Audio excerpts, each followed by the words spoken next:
તો મારા તમારા સૌ કોઈના રામ હવે મંદિરમાં પધારવાના છે ને તેને હવે માત્ર એક જ કલાકનો સમય બાકી છે। જી હા, 12 અને 29નો એ શુભ સમય જેના માટે હવે એક જ કલાક બાકી છે અને થોડી ક્ષણોમાં પ્રધાનમંત્રી મોદી હવે મંદિર પરિસરની અંદર જોવા મળવાના છે, કારણ કે હાલ તે ત્યાં મંદિરમાં ઉપસ્થિત છે। તેના દ્રશ્યો થોડી જ મિનિટમાં તમને બતાવીશું। પ્રાણ પ્રતિષ્ઠા વિધિમાં હવે માત્ર 35 મિનિટ જેટલો જ સમય બાકી રહ્યો છે। જી હા, જે અલગ અલગ વિધિ કરવાની હોય છે તે વિધિ હવે શરૂ થવા જઈ રહી છે। પૂજા અર્ચન તો સવારથી જ થઈ રહ્યા છે ને જે અલગ અલગ અવધિવાસ જે થતા હોય છે તે છેલ્લા એક સપ્તાહથી ચાલી રહ્યા છે તે હવે પૂર્ણાહુતિમાં છે અને સાથે સાથે જે આજે વિધિ થવાની છે નેત્ર સંસ્કાર સહિતની જે વિધિ છે તે થોડી ક્ષણોમાં શરૂ થવા જઈ રહી છે, કારણ કે પ્રધાનમંત્રી મોદી મંદિર પરિસરમાં હાલ ઉપસ્થિત છે। ત્યાં પહોંચી ગયા છે।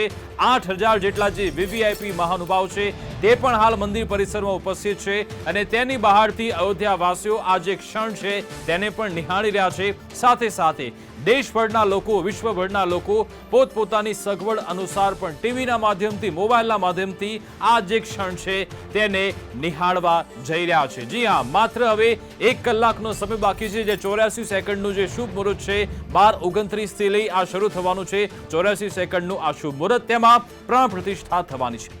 हिस्टोरिक डे आज हम सभी जय श्री राम पधार रहे हैं।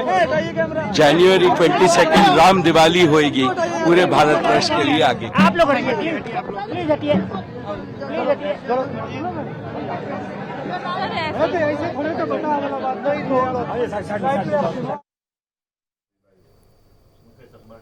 તો અંબાણી પરિવાર તરફથી નિવેદન આપવામાં આવી રહ્યા છે। તેમના તમામ સભ્યો હાલ ઉપસ્થિત છે। કહી રહ્યા છે કે આજની જે તારીખ છે 22 જાન્યુઆરી તે ભારત વર્ષ માટે જાણે કે દિવાળી જેવો માહોલ છે તેવું અંબાણી પરિવાર તરફથી કહેવામાં આવી રહ્યું છે। ને આ અયોધ્યા મંદિરના દ્રશ્યો તમે જોઈ રહ્યા છો એક્સક્લુઝિવ સંદેશ ન્યૂઝની સ્ક્રીન પર।